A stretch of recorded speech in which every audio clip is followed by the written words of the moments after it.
What's going on, guys? Jason the Jagan Gamers. Welcome to episode 20 of the Pentagon Challenge and the end of the season 1 mock pro in the K League.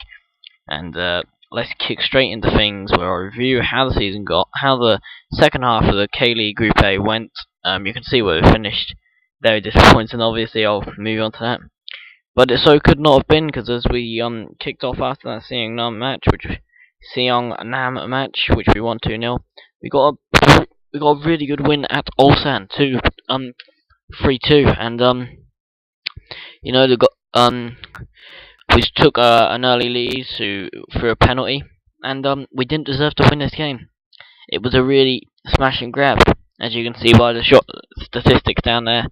But we'll take it. You know, even with the sending off early on in the game, we still managed to win that game, and I'm absolutely delighted to score 2 goals with a red card and defend as well as they did.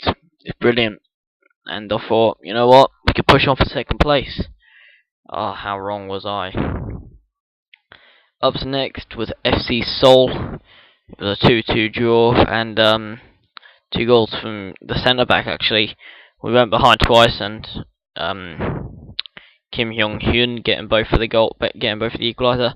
Then a horrible 5-2 defeat to Cheongnam, as we just continued to leak goals. Then 6-4 against Jeju, 2-2 against Gangwon, 4-2 against Pohang, and on the last game of the season, a draw would have got us second place.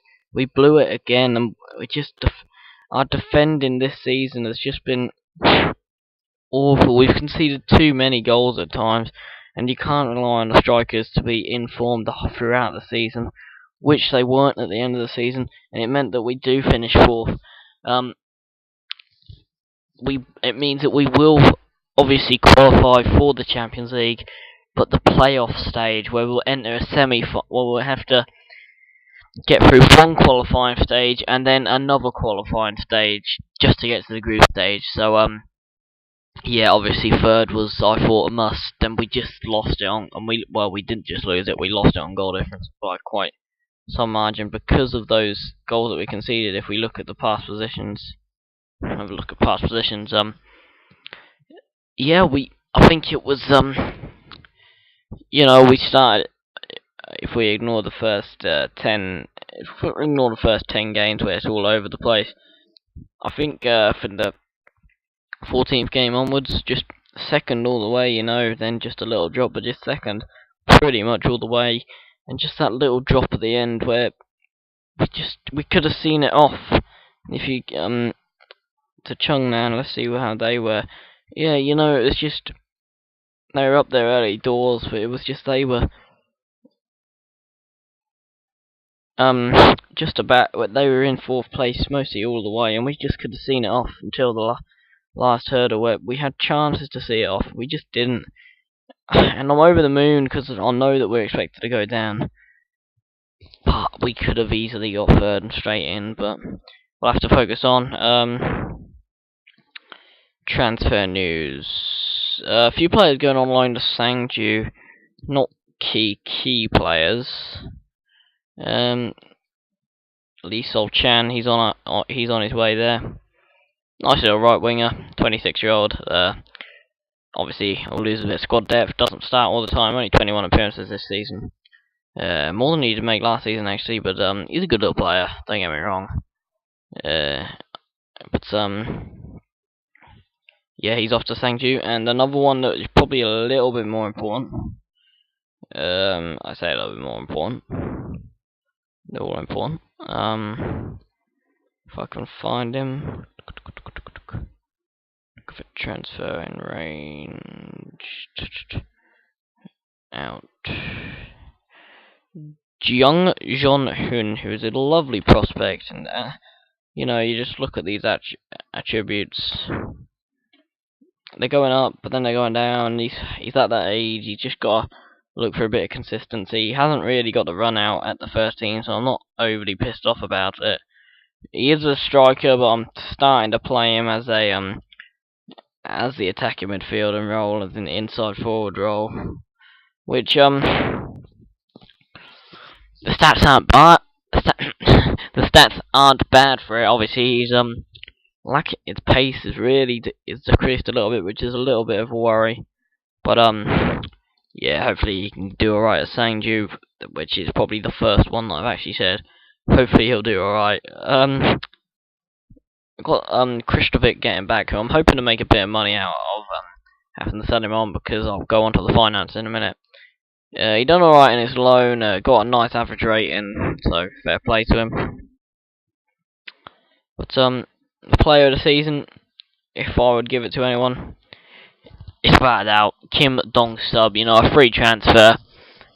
He was supposed to be a backup striker to Akabayo, but I thought, you know what, as a target man off Akabayo on the first game, it could work, and it's worked ever since. Them two, I think in total, how many? I know Akabayo has got more this season. 27 for Kim Dong-sub. I mean, Akabayo has had a fantastic season as well, which it's been overshadowed by the odd red card. But he's been brilliant again. You know, 31. So between them, they've got oh god, the maths. What was it? 27. They've got 58 between them, I believe. And that's just that's insane. I reckon that's about half of the goals that we've actually scored. We have scored a lot of goals this season. Yeah, we scored 120, 118. So yeah, it's probably just about just a bit less than half, but that's great. Akabayo, obviously you can see there on the top of the list, and the top goal scorer 45. Who thought ours was good. Kim Jong-won.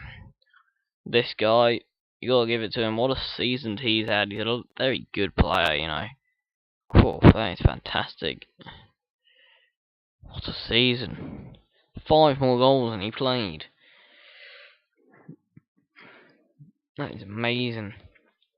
So, Pohang retain the title at the top. Suwon go down, which is obviously, that's a bit of a shock for me. When I played them, they actually, were struggling for squad. You know, they were actually currently in the Champions League. Even though they expect to finish 9th, they were currently in the Champions League. So that will be a huge disappointment for them. So you look here, I think we enter the West. No, we don't. We enter the East. Where Seongnam played Paheb last time, who are an Indonesian club. So hopefully we can do well. Obviously, I'll probably do a video after that, maybe, depending on when it is. I haven't had the official email yet to say, oh yeah, you're in the Champions League, whatever. But I'll definitely keep an eye out on that. So yeah, that's basically been it. Oh, I might as well. Oh yeah, I will do finances. So if we just go on selection info. Yep. The goal scorers. We'll start off with first. Obviously at the top, George Akabayo and then Kim Dong-sub. And then just behind is Jing Jun Hyun, who the man on his way on loan to Sangju, who I think he's gonna be missed. I know I said he wasn't, but he might be missed. And then we got the centre back, Kim Hyung-yun, who came back from Sangju, and he didn't look the same player that he left. He was here when I first took over, when we had a really terrible side, a side that was just gonna finish bottom. I don't know if you've watched the rest of the series, but we just had that season where we only won about 2 games all season, and it was just a shit side. It really was one of the shittest sides, as I said. Seen just some really poor regens on really low wages, so I had to just wait till regen day. I was just giving up on some games, which I've never done on this game before. Waited till regen day, got some great buys in. Waited till the summer, got Akabayo in, of course, and we momented a good playoff charge, and it just built on from there. And we obviously won the league the season after. So the progression there was absolutely fantastic. But this guy was the heart of it. You know, he was the only player that I saw when I first took over who thought, you know what, he could be a K-League player. And his attributes do not lie. Even though there's a few decreasing, he's getting a bit older, so the old physical stats are starting to decrease. But his defending stats are getting better. You know, his tackling and marking both improving. So he's he's he's not getting as a centre back. He's not getting worse, and he's put the ball in the back of the net 11 times this season. I'm not complaining about that.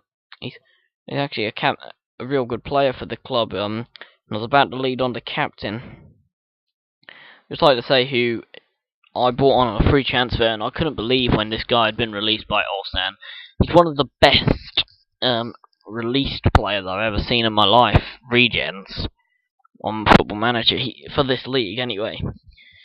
They bought him at 55k, and he just never worked for them. I'm just looking at the past. I understand looking at these why they released him. But I snapped him up. I hadn't looked at I'd looked at his past and I knew about it, but I still thought that weren't going to be in effect, and so it weren't on a free transfer. That is outstanding. 7.34. I'm over the moon with that. And he's still young. He's definitely a future captain for the club, I think, after Yun. And another free transfer, Anthony Bassi, who the right winger. You know, he hasn't had the greatest season, I have to say. He hasn't lived up to all expectations, and the physical stats are going down. He hasn't. At times he was getting annoyed, and he's saying, you know, I'm not playing my best. But he put the ball in 7 times. But I say he's not playing the best. 17 assists for a right winger. It's not bad, and what you expect of them. So yeah, it's probably that he just got injured now and then, and he came from the same club as he came him along with Lionel Batonga, again from Aspire, who is another free transfer from them, but this one definitely didn't have the season that I'd love to. It was okay, and he's definitely still going to be in my first team plans. Actually, I've had offers from him from a Qatar side, I believe, who wanted him. You can see wanted by 2 clubs there, and I turned it down. So if we have a look at average rating, we'll go to that. It is Jim Jong-hoon, who's only played 1 game. So it's obviously Akabayo and players like Juan again. Let's go to finances. So the club obviously making a projected balance of 307k loss, so I'm going to sell some players at the end, but I want to bring in players who can do well in the Champions League. So I've qualified for the qualifying stage of the Champions League. It's really annoying that I'm not automatically in the group, but my next video will be pretty much after, possibly the start of the season, just recapping what's going to see, and yeah, it'll be after the Champions League qualifier. I don't know when that date is. If it isn't before that, then I'll tell you when the date of that is. And anyway, I'll see you at the start of next season and at the next video. This is the 20th episode of the Pentagon Challenge. It's been Jason with Gamers. If you like the video, hit the like button. If you want to see more, hit the subscribe. Thanks for watching.